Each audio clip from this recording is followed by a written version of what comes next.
Do you have any kind of core words of wisdom when it comes to their marketing stuff? Yeah, you need a concerted point of view and you need a conviction that someone is wrong somewhere, Hmm. And that doesn't necessarily need to be political, it doesn't need to be combative, but it needs to be a point of view. Otherwise, why do you exist? Hey, everybody, welcome back to the Catholic Founders Podcast, where we discover how to run your business like a saint. Today, I'm excited to share a conversation I had with Marcellino D'Ambrosio. I may be pronouncing his last name slightly incorrectly, but I apologize for that, mate. Many of you may recognize his name because he's got a killer LinkedIn presence and also runs a really awesome Substack. He and his brother run a company called Sherwood Fellows, and they work with the broader Catholic business ecosystem to create incredible brands and run marketing campaigns. And when it comes to marketing, not everybody is equal for sure. I would say these guys have real taste, and it's very obvious in the work that they do. So they've got something special to them. Some of their clients include Catholic Answers, Sent Ventures. They did the work for the Seed program at the Catholic University of America, Catholic.store, and Tiny Saints, just to name a few. And they're also producing a movie called Saint Maximilian, about Saint Maximilian Kolbe, called Triumph of the Heart. That'll be coming out later this year, I believe, in August. And in general, they're just really, really good at what they do, and also very Catholic. So I wanted to ask Marcellino to come on to give his takes on how to market well as Catholic business owners, to market in a way that is not misleading, but also not bland and boring. So he's got a lot of really great tips in there today. And then on top of this, we also discussed how to deal with some of the low points in entrepreneurship, some of the difficulties that we face, and how to keep. We also talk about how to keep a company smaller, or why you should keep a company smaller to ensure that you are treating your employees as they ought to be. So there's a lot of things in today's conversation. I'm sure you will enjoy it. One really big thing that he also offered to us is that he has a special document that he has put together with certain types of guidelines on how to market it properly. So he's got a really well built out document that you can get access to. It's linked in the description of the show. And if you'd like to hear more about what that specifics of that are, stick around to the end because he explains it in a little bit more detail. But in trading your email with him, you'll get access to that document. So check it out. It's definitely very valuable. And then we do have one more announcement before the show starts. Is we recently created a directory for the Catholic Founders Guild community, which is basically our paid community, our paid subscribers. And if you'd like to join and get access to this, you can upgrade to paid today. It's any paid tier will get you access to the Catholic Founders Guild currently. If you're wondering, why you should sign up, here's my pitch. Okay, just really, really short. Is do you want a group of people who cares deeply about running their business as a Catholic should? Not just running their business and not just being Catholic, but running their business as a Catholic should. How do we integrate our faith into our business? And a group of people who's also just very ambitious, right? This is the group for you. If you want people who are caring about these two things, consider joining. We have a group chat, and now we have a directory for you to be able to meet everyone that you need in there. There's a lot of valuable people who can provide information to you. If you just reach out to them through the directory, they'll give you a bit of their time to share, their tips and tricks. And we host discussions on different topics throughout the year. And most recently, we talked about how much of a lifestyle should we aim to live or have if we have great financial success. So should I pursue, getting a sports car, getting a bigger house? Like what's okay there? So we have a lot of different interesting things we go through. I hope to see you on the other side. And do sign up quickly because pretty soon I'm going to have to cap the participants so we can keep it small and high trust. But we do hope to see you in there if you're running a small business. All right, into the show.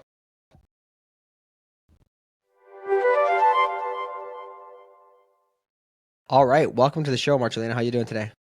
Dude, doing good. As I said before we got on here, adjusting to two kid life. So I'm running on like 4 hours of sleep and a lot of caffeine, but Yeah. grateful to be alive. Yeah, I'm just grateful to have you here because in your element that you'll be, more vulnerable and willing to share all the real advice, no holding back, man. Yeah, Awesome. exactly. Well, there's some people who may not know you. You've developed a bit of a reputation on LinkedIn especially, but for anybody who doesn't know you, just give a quick intro to who you are and what you're working on. Yeah, so I run a creative firm called Sherwood Fellows. We've been in business for over a decade now. We've been working within the Catholic ecosystem, which is kind of a weird, interesting world, but starting to bridge out of that into broader, more kind of conservative or values aligned business owners. So we've moved from serving, largely institutional nonprofits within the church to serving, the broader kind of Catholic owned business ecosystem. Yeah. And then you guys do kind of everything with marketing, like all creative, website, all that stuff. Yeah, we're we're kind of the shot callers. Like you could see us as your fractional chief marketing officer with the team to come with it to accomplish most of the things that you would need at a relatively early stage in a company's development. So what we really do is we help build the marketing operations, set the strategy, build the brand, build the websites, build kind of like the team, the structure around which you're gonna market as a company, and then we'll help you to kind of take that and run with it because ultimately nobody wants to be on forever retainers, and we actually kind of we don't want to be on forever retainers either. So that's yeah. Yeah. Yeah, that makes a lot of sense. I think from what I've seen, I'm no expert when it comes to marketing. I have like the basic senses, but I've always noticed it seems like to really succeed at leading marketing efforts, you have to have taste, if you will, Oh and it yeah. seems like you guys have that. So that's at least my perception. So I guess from your perspective, like, what do you think it takes to succeed at marketing? Yeah, well, taste is definitely one thing. I think, especially in the long term, that's important. But we'll come back to that. I think the thing that it takes really is first principle thinking. I think marketing is the risk side of your business. It's like this is the place where you are innovating, where you're making money. Because marketing is really it's the four P's. It's price, it's placement, it's product, it's man, I'm blanking on the fourth one. It's the insomnia, dude. I'm just like dying That's all right, man. here. We'll just figure out. We'll just put it in the show notes. Four P's of marketing. I'm looking it up. Just get me some more coffee, man. Yeah, all right. Product, price, place, and promotion. So like most people think of marketing and they think it's promotion, it's advertising, it's digital marketing. But it's really the like innovation, ideation, how do we match what the market wants with what we can offer? How do we like find the value exchange there that works? And so to me, I think that what it really takes to be good in marketing is first principle thinking. It's like being able to critique and interrogate data and look for insight and maybe not just data, but your own personal experience and to be able to bring that to bear in, with a trained gut. I think that's really the main thing that you want to succeed in marketing. Yeah. Does that make sense? Yeah, it makes a lot of sense. I've always wondered about this because it's so difficult to do the marketing, in my opinion, because you're used to looking at the baseline and thinking like, how can I improve that versus maybe completely throwing out the entire picture and restarting. Yeah. Could you Yeah. elaborate on that a little bit? It's like if you've got a website, you're like, oh, I want to improve my marketing, and you might go and you're like, okay, how can I, make this thing better? And what ends up happening, I find, is a lot of times people are in this mindset of, hey, let me fix this link or make this button Right. better, optimize these things, and make it, 20% better. But they're not going on the sales side like it's usually, like, hey, how can I increase my sales by 2x? But instead, what if you challenge yourself to increase the quality by 10x, right? Right. And that requires oftentimes throwing out the infrastructure or starting from scratch, like you said, first principles. That's exactly right. Yeah, I think we get trapped very easily get trapped in within the framework of what has been built and optimizing within that. And I think that's a very dangerous place to be, especially in 2025. Like Hmm. you got to be really willing to change with the advent of AI and just even without that, the pace of technological disruption and of cultural disruption to any business is just enormous. So I think Yeah. that like kind of the era of putting a process or a system in place and optimizing that for 10 years is over, you know? Yeah, yeah, because also you're constantly measuring off of like, hey, what's been done. And if you're not a, top 1% marketer, you're going to mostly take off of, hey, the past experiences rather than coming up with things completely new, which is, just not what is in most people's DNA, unfortunately, right? So I find you guys to be really good at this, and I really love your content on this. So I Thank appreciate you. you sharing some pieces. Why don't we why don't we talk about a little bit about that? For a lot of the people who listen to this, I would say are, small business owners who are Catholic. Do you have any kind of core words of wisdom for them when it comes to their marketing stuff? Yeah. Again, I would encourage anybody listening, if they really need help, go talk to these guys because they know what they're doing. But any core principles that you would mention? Yeah. So I told you this like a couple months ago. You reached out and you're like, hey, dude, like you've been doing great on LinkedIn, your Substack. It's great. Like, what do I need to do to, or yeah, just like what advice do you have for me? And what I said was, yeah, you need a really like concerted point of view and you need a conviction that someone is wrong somewhere, you know? Hmm. And doesn't necessarily need to be political, it doesn't need to be combative, but it needs to be a point of view. Otherwise, why do you exist? And this just blows my mind that most businesses don't have one. Like they sort of just go out and they're like, hey, I'm a financial services professional. Hire me. I have all of these skills. But it's like, why should I pick you? That's like the real question that I think most marketing, when those that question is solved, marketing is easy. When that question is not solved, it feels like rolling a boulder up a hill. So I think what most businesses really lack is a willingness to call out some sort of enemy, whether Hmm. that's within your kind of industry circle. You don't necessarily have to name a business, but you can kind of paint a picture for people. Hmm. Say, like, Yeah. here's what's wrong and why I think that why we're doing something different than that. Then you should do something different from that. So that's, Hmm. yeah, that would be my 2 cents. Yeah, I mean, that makes a lot of sense because it's just about like I think about it from the offers perspective. I'm always thinking about things from a sales perspective, but I guess it is also marketing, right? How can you differentiate yourself? Because if you're just a water droplet in the ocean, nobody's going to notice you, right? But you have to be some kind of like a whale or something, doing backflips or something. I don't know. Right. But But that that's a good framing. the thing that I would say about that is that like the product innovation that differentiates you is a outgrowth of having a conviction about something that's broken Hmm. in your industry. That's the place to start. I think a lot of people try to jump to like product innovation without really saying, here's what's going on in my industry, here's what's going on with my competitors and how they're dealing with that, and this is my point of view about why they're wrong. Hmm. Like you get those three things Yeah. right, product And will fix also, itself. yeah, and also a lot of people probably, I mean, depending on the industry, like financial services, one I think about a lot is like people go into it because they know that they can make money. It's just like, hey, I can make money doing this, and they kind of go into it from that perspective without a thesis or a conviction, like you said. Right. So they're just trying to drum up business. It's like being a real estate agent. Like, what's different about you? And oh, my market or my network is like, okay, well, everybody says that, right? So Right. finding a Yeah. way. But I appreciate that. This makes me think. If you're going to, you have to take a position of somebody being wrong. That means there's always the possibility of offending somebody or hurting somebody's Yes. feelings.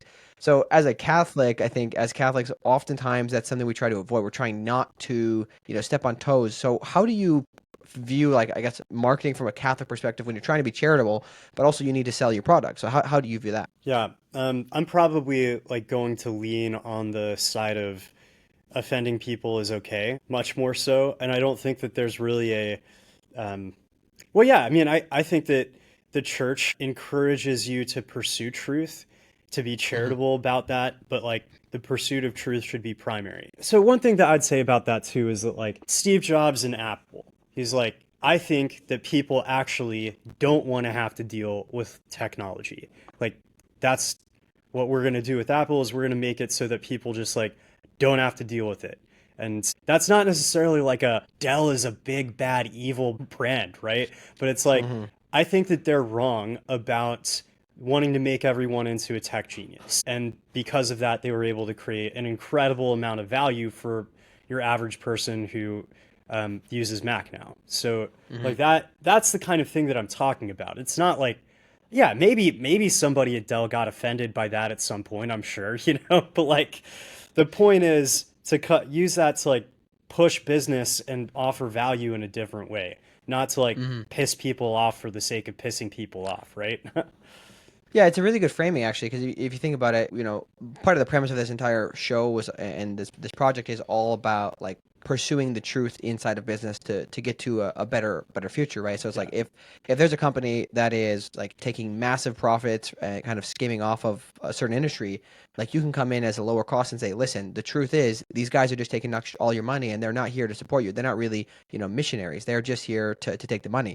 Yeah. As this kind of works with some of the stuff I do within climate, right? A lot of people have left the climate tech world now because it's just not as interesting, but there's a lot of missionaries still there. Yeah. So you could just pursue it that way and say, hey, this is the truth. Like I can do it for cheaper, or I can do it for better. I'm treating my employees better, or I'm treating my suppliers better. Like all of these different things that can come into play, which goes at the heart of treating man respectfully with dignity, and doing business in a good and truthful way.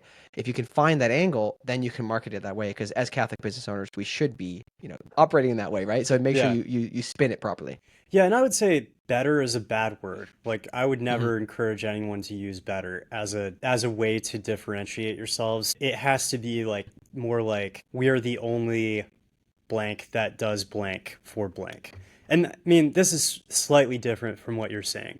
I think that operating with your values, like your values can be a differentiator, absolutely, but not in the way that I'm talking about in terms of like kind of making a dent in a strategy, Hmm. articulating a business strategy or a position. Yeah, no, that's really helpful. I appreciate that. I'm getting free marketing advice. This is the whole reason I had you on. I was just giving you marketing tips for my business. So there's one thing I don't know if you have read about this, but I'm kind of curious to get your thoughts on this idea of I don't know if the word would be sensationalism or just like clickbaiting people, but it's constantly in our faces right now with social media and Mm. short form content.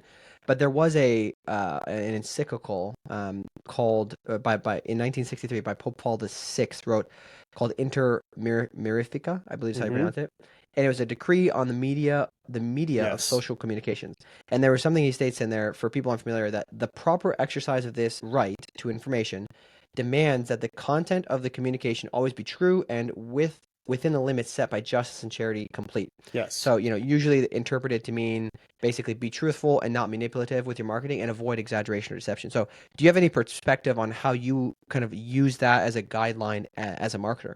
Absolutely. Yeah. I mean, I think that it's a huge, huge problem in the marketing world. And I think that it comes from dividing marketing from the rest of the business, like and making marketing's goal just strictly advertising and ROI.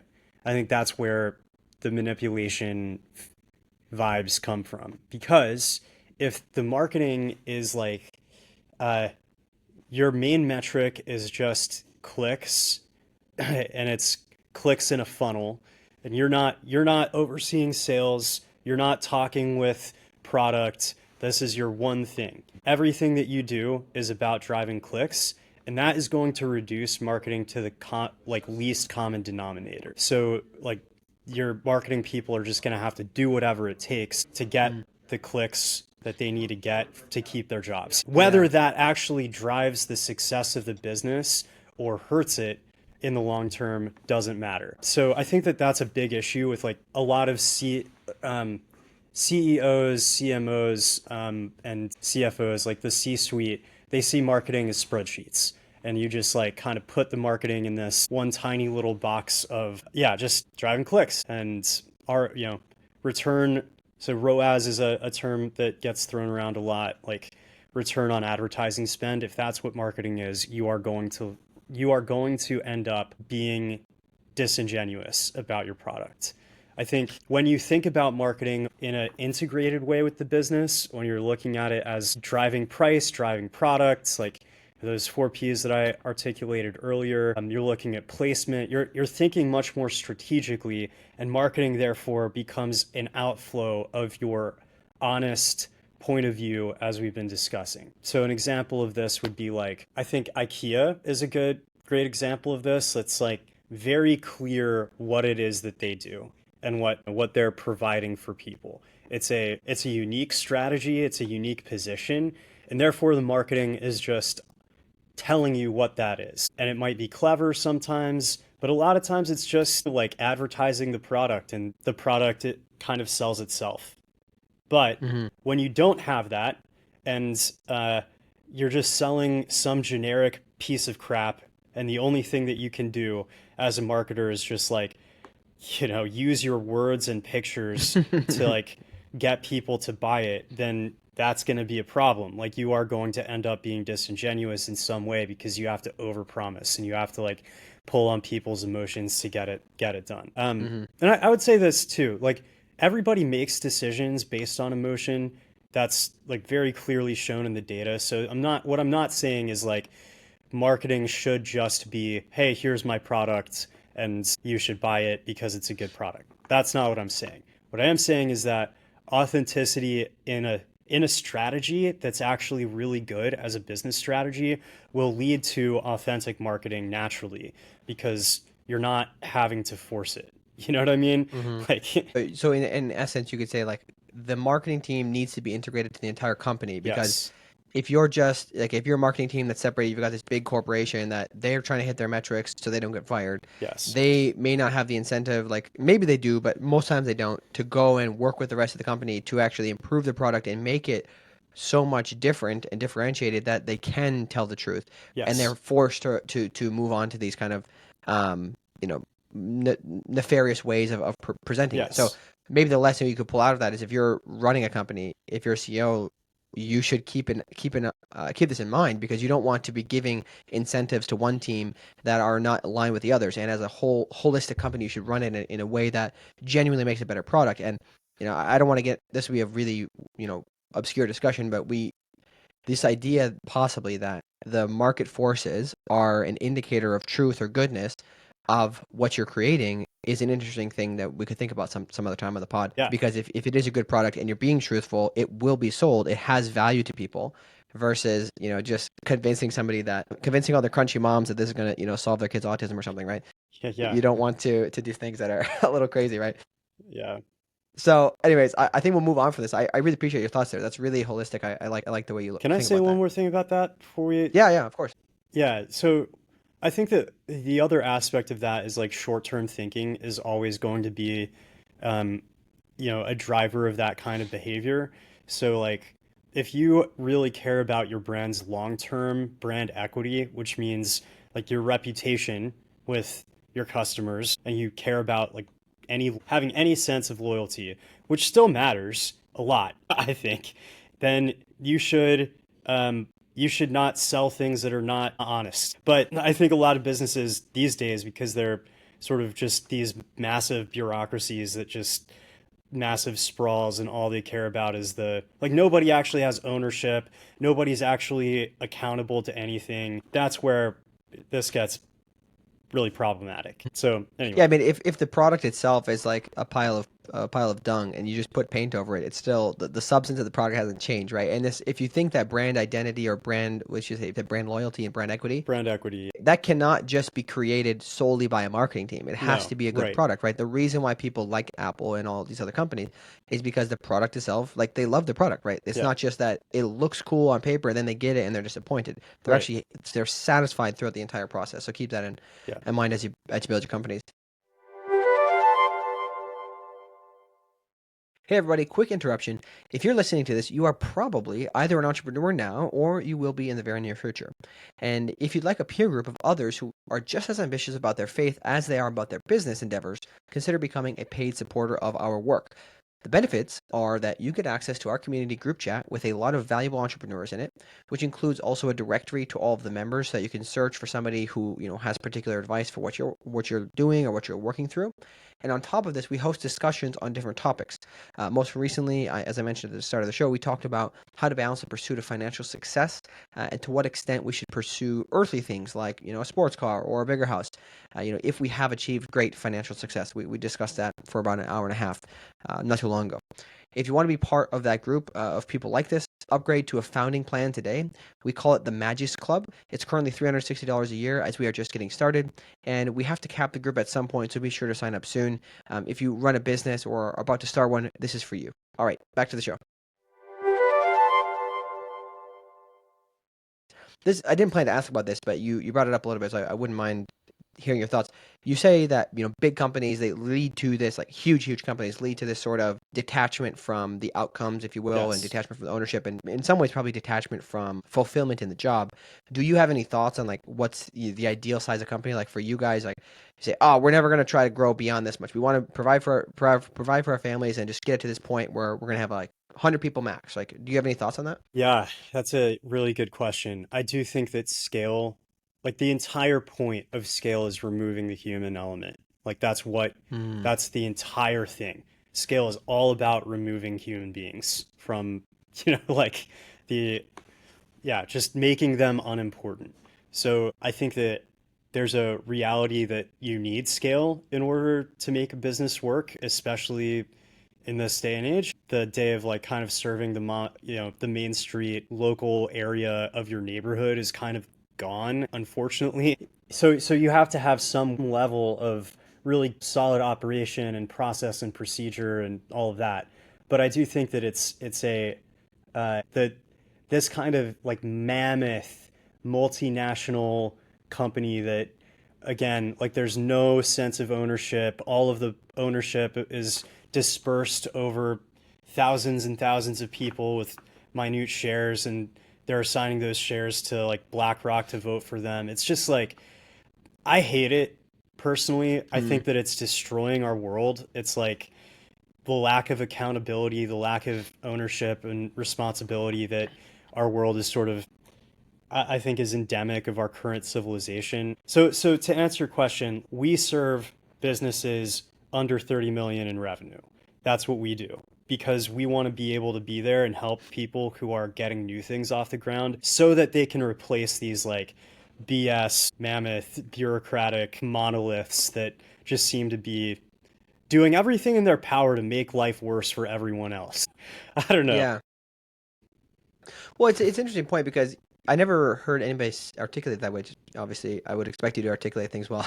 This idea that scale is to remove the objective of scale is to remove the human aspect. And if you think about it, it's the reason why, once companies get large, you're just looking at a P&L statement. You're Yeah, not thinking about the lives on the other end of that riff, right? Or right, the consequences of negotiating a lower price with your suppliers, right? right. And that's not what we're here for. The purpose of business is not just to return shareholder value, right? We're Amen. here to find fulfillment and to employ people and to help them. The whole purpose of life is to get to heaven, obviously, and we find fulfillment through our work, and we can help kind of achieve salvation, if you will, through our work.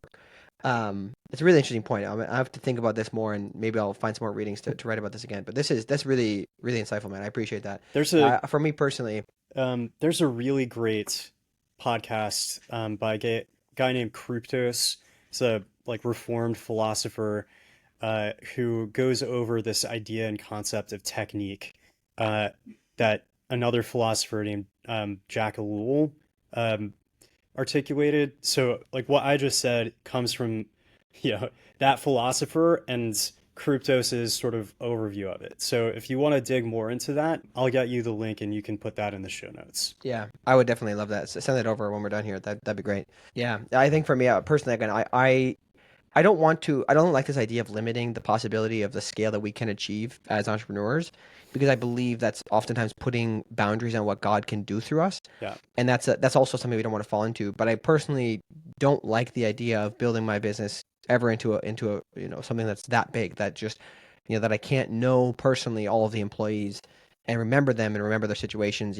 How many kids they have and all that stuff like that to me is important, and I still think there can be a great deal of things achieved through it, but I don't see the need to make it that big. I think you can just make more of those companies if you want to, or enable other people to start those companies and scale them to whatever level, right? I think one way to think about that might be interesting that maybe you can comment on is like I think that the idea like there are two models right now that most entrepreneurs are thinking about in order to make money on their business. One is like the fast exit for the venture backed firm, and the other is the IPO. Both of those are, I think, extremely destructive short term approaches to business. So like I see companies that have been family owned for, hundreds of years as like that's the ideal that I think Catholics should be really shooting for. Instead of like the fast exit, it's like your grandson is going to work for me. Yeah, I 100% agree with this, man. I also think that it would create a certain level of stability within the church, because if you have, these generational businesses that are there, like, yeah, they may not be printing, 70% profit margins, but maybe they're doing a healthy 30 on average, Yeah. or have even if it's 20, right? And again, you don't have to be living a lavish lifestyle, but if you can provide for those families, I'd happily reduce my margin to ensure that all the people who are working for me are being taken care of. They're not, in a certain stressful situation. They can give generously to their local communities. And I think that this builds a certain stability within the church, because you then have ongoing income that's going to be deposited into the church to build schools, to build new churches, things of that nature. And I just think that it's an underrated outcome, because everybody these days is all about the exit, right? But we see that I'm a big fan of the MoneyWise podcast, and you hear all these people who, once they sold their company, they just lost all sense of purpose Yeah. because they realized like it wasn't actually about the money. It was about pursuing a certain objective. So they either, in most cases, these people are pretty productive and they go find, good ways to put that new effort to. But a lot of people become, destructive and they destroy their lives. Yeah. They get divorced. They have all these crazy things happen because they've lost their purpose, right? And I think this is why we shouldn't think of things in the short term and get this one-time payout. Because if we have, there's always that joke: do you want $1 million today, or whatever it is, $10 a day or something for Right. the rest of your life? And if we have that ongoing stability, and it's another way to come closer to God. So let's talk about that more. For you specifically with your entrepreneurship journey, how have you learned spiritually through this? Like, how has God taught you or helped you come closer to Him through entrepreneurship specifically? Yeah. Man, I feel like I'm going through that right now. Last month we had like all right, so I had my daughter born 2 weeks ago. The like 3 days before that happened, we had two client projects go belly up, which is very atypical. We haven't had, I mean, that happens maybe once a year for us. Hmm. And it's typically because like there's a change in leadership and something like that. But I had like I was feeling kind of desperate. I took these two projects that I probably shouldn't have taken, saw some red flags, but like kind of went with it anyway. Both projects folded. I had hired for those projects. And then another big, like huge mammoth project that we had just gotten the affirmative that we were moving forward pushed back. And I had like kind of built, I had like over invested in people to be able to catch the ball on all of these things. And like literally the day that my daughter was born, I had to get up after, being up all night with my wife. I slept for a couple hours and then got on the phone and started letting people go. Like that shit sucks. Like that is, and also like basically since then, I've just been like, my wife's been like, why are you doing this? This sucks. This is really hard. Why did you do this to us? You're working all the time. You're not able to stay home. And yeah, it's just like, dude, it is not easy. I think that like suffering is a part of life broadly, but I think that business is like basically one long series of crises. It's just like one crisis after another, one major conflict, one way in which like you made a bad decision that's like becoming very obvious to you and to everyone else. I think, at least for me, doing this has been it's just been the most revealing thing that I've done. I mean, being married is another way in which that happens, where you take on a lot of responsibility. You're accountable in a way that you weren't before when you were single. I think owning a business versus being an employee is a similar kind of jump. And so I think that like there's probably a level at which of need and of requirement that some people have to start businesses. Like, I got fired, or I had this thing happen, and now I can't find a job, so I'm going to start something new. And I think for me, like that's been more of my experience. I didn't really like set out to be a business owner. I just got a lit degree from a Catholic university and had a ministry. Yeah, I had ministry on my resume. So it was like, you're never getting a job outside of teaching and ministry. Like, you got to figure this out. And so, like, I think if that wasn't the case, if I had, great options that I could just like jettison, I probably would have a long time ago. But this is a pathway, I guess, like ultimately, business ownership is a pathway of suffering and of taking on responsibility for people, especially if you have a heart and you love to serve. That is extremely painful, you know? Hmm. So, Yeah. um, I think that's a way in which like God is going to always work in suffering, right? Like he's always going to find you and meet you. And if you allow it, if you embrace that cross, he's going to work through it. So for me, like Mm. I'm growing in being less of a people pleaser. I'm growing in my willingness to be honest. Those two are probably the two things that I have to, like, I'm constantly seeing those wounds or those, I don't know, sins or like, I don't know if that's even the It's a right way. certain it's a certain way of having a mirror, right? Like the same thing with marriage, right? You get basically a mirror in your face every day of your issues, and the same thing with business to another extent. But I appreciate you sharing and being open about this. I haven't had quite as drastic of situations happen, but I have a very small agency, just myself and two contractors, and there's plenty of times where things go totally south, and you're like, oh my goodness, like this is so crazy, and then I just try my best to put it in perspective that I would have to deal with these same issues if I was an employee in my specific circumstances anyways, but now I have equity in the company. Obviously, I wouldn't have quite the full responsibility if I was an owner versus an employee. But I also find it as a really short feedback cycle for God slap me and give me a Yeah. little bit of humility. He's constantly like, all right, knock it down a bit. No, you're not God, right? I'm God and I'll take care of this, right? And for me, it's just like a constant process of trust. And a lot of times when the bad things happen, like a couple weeks later, I've noticed I lost that opportunity because it actually opened the door for another one. And it's not always good news, right? Sometimes it's just like, hey, maybe God was saying, hey, I need to have a little bit more time for the family versus I would be so stressed out if I had all that work, right? So I try my best to look at it that way. And I don't know if you've had any experiences that with that, but I Mm, view it personally that it brings me just constantly like to God. Like I constantly bring to my knees, go to the crucifix and say, hey, Jesus, please help me with this. I really need help. yeah, absolutely. Yeah, I like that. I mean, I think that that's true, that when you see, when you're paying attention, you can start to see God's hand in the losses as well as the wins.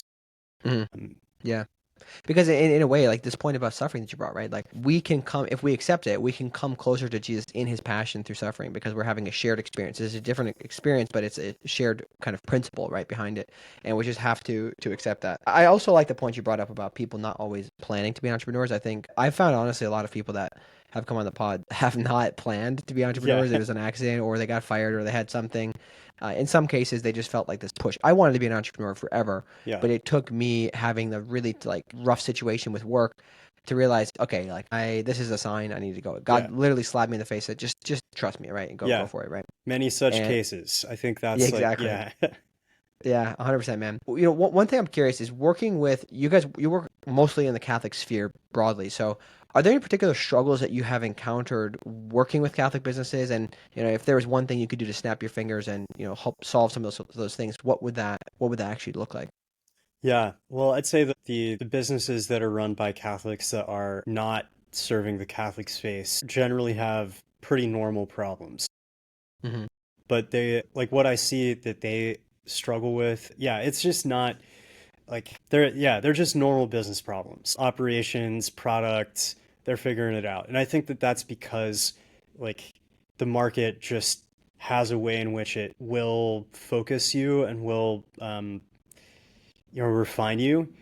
Whereas I think that the businesses that serve the Catholic environment and also the nonprofits that we serve that are directly, doing things within the Catholic environment, I think the thing that they really struggle with the most is abstraction, over spiritualizing things, like kind of, I think that, let me think about the right example to share that wouldn't be like incriminating of a client. Yeah, okay. So there's a company that we worked with that what they were trying to do was like they were trying to sell a lot of content. And this is very classic, like within the Catholic sphere. People want to sell content because why? Well, because you really care about Catholicism and you've spent a lot of time reading. And so now you're like, well, I'll just be a Catholic speaker and I'll write.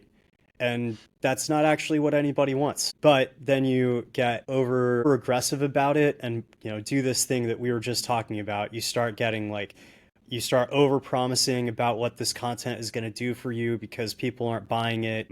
You over spiritualize it, like this is what God is calling me to do. And you're divorced from the reality, which is that this product that you're trying to offer is not what people want.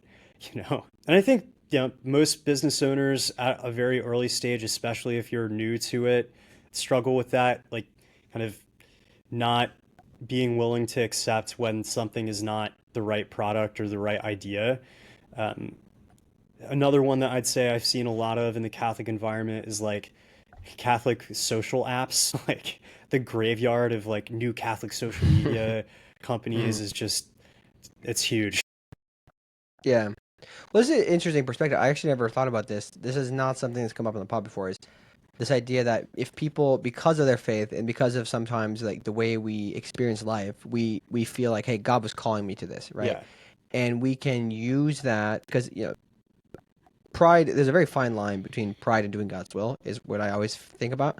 And like it can very easily be turned into like, oh, I'm called to this, so therefore, everybody else get out of my way. And this is like, it's kind of a justification for Yeah. being more aggressive, if you will, Yeah. versus understanding that we still have to recognize the market forces. We have to Yes. provide something that is of value and being asked for, right? Right. Or maybe, in the case of Apple, something that people want but they don't know they want, right? And that's an interesting perspective because that could be a reason why a lot of these projects don't succeed, is because they're just not done with the level of shine that they ought to have, or done in a way that's proper, right? We've talked about marketing, like why Catholic media sucks with Rob Katzmark in the past, and it comes down to this, like people don't put the effort to be the best in the field, right? It's not just that you have to be the best in the Catholic sphere; you have to be the best in the world, right? And you should pursue that Mm. that kind of Opus Dei spirit of doing your work really, really well. Not at the expense of others, but just doing it really well. So Dude, I would I'm say gonna.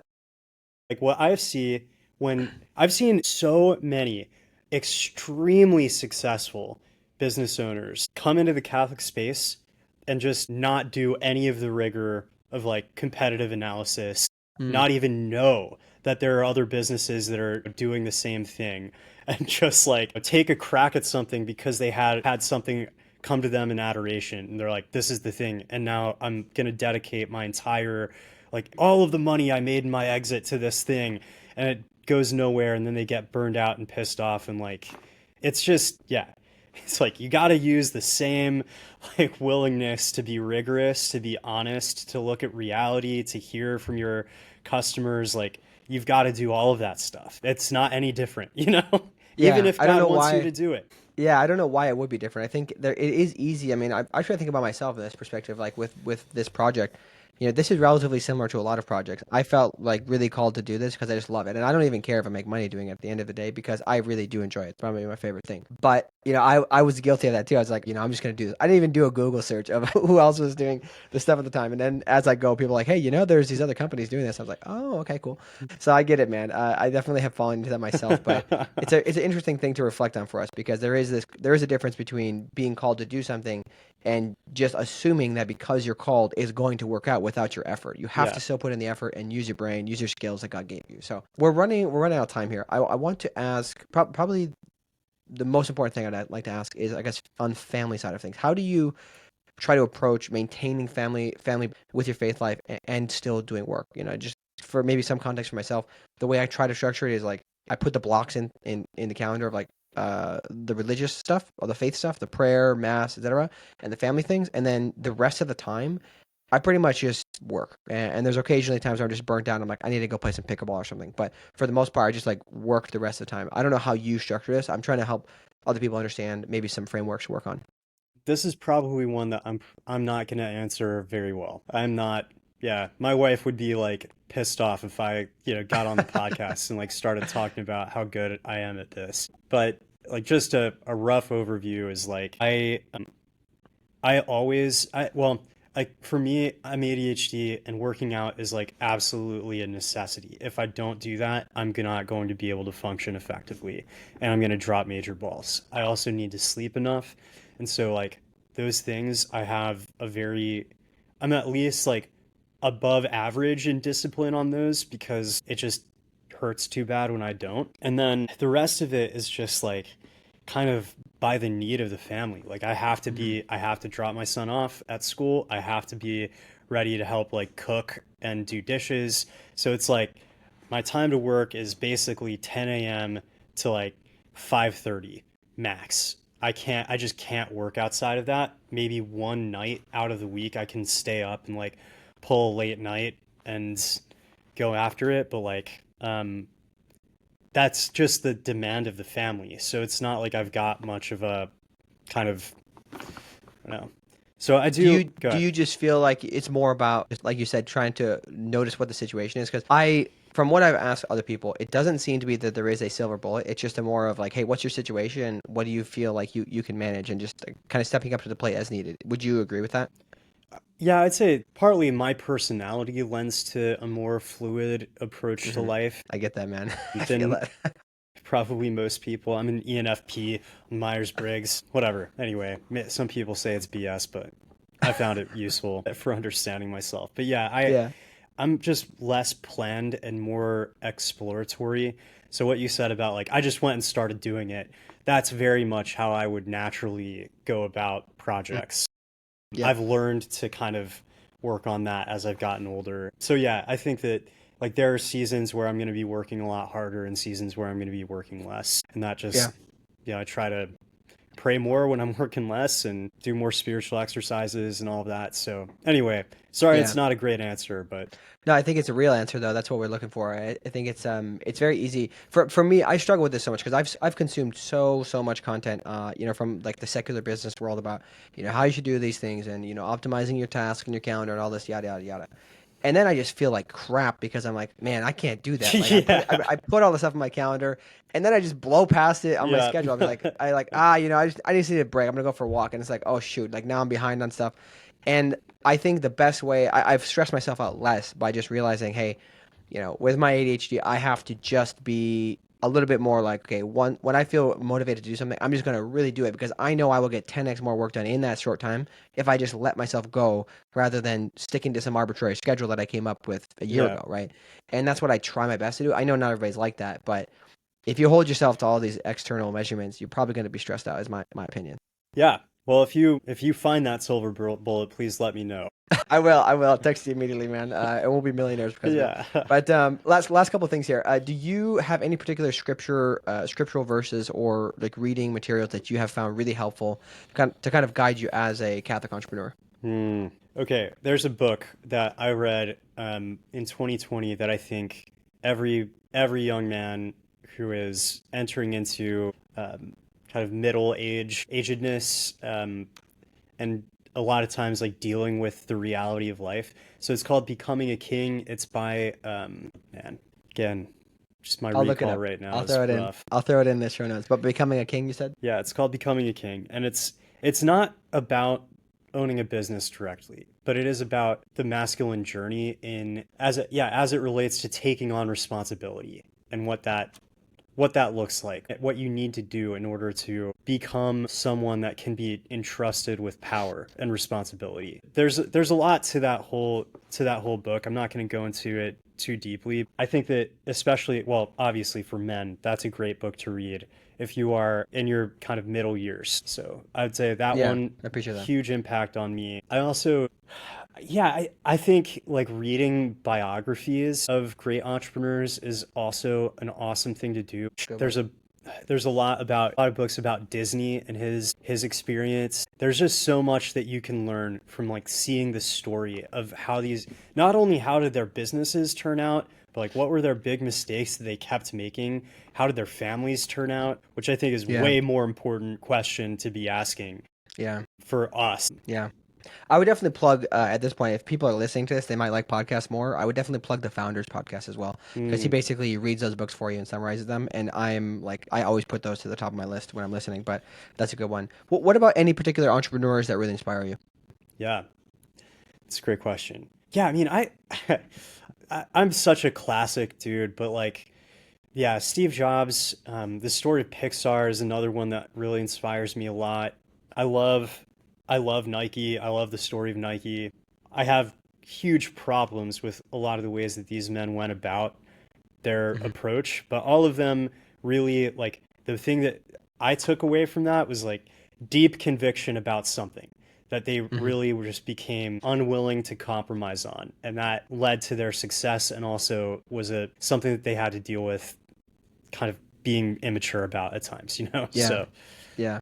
What about any favorite saints and then favorite devotions? yeah, favorite saints. Obviously Maximilian Kolbe for obvious reasons. For those of you who know that my brother and I have been working on a movie about Maximilian Kolbe. So I have been less involved in that. I'm more of the marketing strategist on it, but just I've been able to get a lot more into his story through that film and working on it with my brother. That film is called Triumph of the Heart. It'll be coming out this fall. Go look it up. It's yeah, get on the list. You're not going to want to miss that. It's going to be an incredibly impactful film. So yeah, that's one of my favorite saints, Saint Thomas More, another saint that just emblematizes this sort of conviction that I think, yeah, I see in great founders as well and great businesses. His willingness to just sort of do his duty, but also like stay true to what he really believed within high levels uh, of responsibility as a family man, not just a martyr saint that didn't have a family, right? Like he had to navigate a lot of the same kinds of pressures that we did or do. Mhm. Yeah, so those are a couple of my favorites. Okay, this one is more kind of inner healing type stuff, but I love the Bob Shoot and like Catholic Psych and a lot of the stuff that they talk about. There's a prayer style of like inviting Jesus into your memories or Hmm. like kind of meeting him in your imagination that I love to do and that has been really powerful for me. I don't have a specific link that I can give you on that, but Mhm. if you want to learn more about like that kind of imaginative prayer, variation type stuff, I love it. there's a lot on that. Yeah, never heard of that before. I appreciate that. That's a super interesting. And then I guess last thing, where can people reach you, man? I obviously know there's a lot of people listening who could use help with marketing, but where can people reach you? Any offers you've got for people? Yeah. Okay. So one thing that I'm gonna do for you guys right now, I think most people who are, as you said, if you're in an earlier stage of building a company and you feel like some of the things that I've said have resonated with you about really like having a conviction and a thesis, I have a document that I've been working on that's linked with a bunch of different like chat GPT models that will help you to develop that and think through your position and your marketing brand strategy. Um, I'm going to give you a link to that you can put in, and anybody Mhm. can go and give me your email in exchange for downloading it. So that's one thing that you can do if you want to take some action on the things that I've been talking about. But broadly, if you just want to get to know us, sherwoodfellows.com. Got a link to my Substack from there. But yeah, I write a Substack. I'm Marcellino D'Ambrosio on Substack and Papist Pilled on Twitter. And then I write like my main place where I'm doing most of my kind of content creation is LinkedIn. So you can find Yeah, me and there. it's fire. It's good. Thank you. It's good.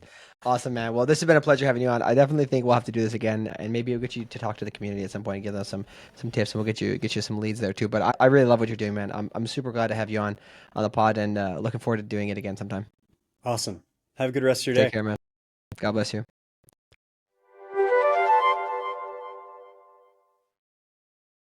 Hey everybody, thanks so much for tuning in to today's episode. If you enjoyed this, leave us a 5-star review on your favorite podcast player. And if you're not already, do follow us on YouTube to help us get to 1,000 subscribers. Be sure to subscribe because we're trying to get to 1,000 so that we can become monetized. And if you're not already, check out The Saintly CEO is our free weekly newsletter that comes out every Monday. And that in it, in under 1,000 words, we will help you run your business like a saint. It's very tactically oriented, and it will also help you discover other Catholic entrepreneurs with a curated list of people that we put in there every single week. And finally, if you are looking for a peer group of other Catholic entrepreneurs, consider joining our Catholic Founders Peer Group. Again, we encourage people to go for the Magis Club membership, which is $360 a year.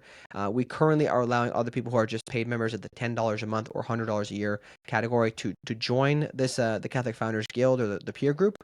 Eventually, we'll have to cut that off and then get everybody up to the real levels. But we're getting started right now. And so we want really high quality Catholic entrepreneurs who want a community of ambitious Catholics to work with, to learn from, and to help us build our businesses up and to use our businesses as tools for God's will in this world. So just go to Substack and upgrade to paid. Any paid subscription will do for now, and we'll get you access to all of the paywalled content as part of this as well.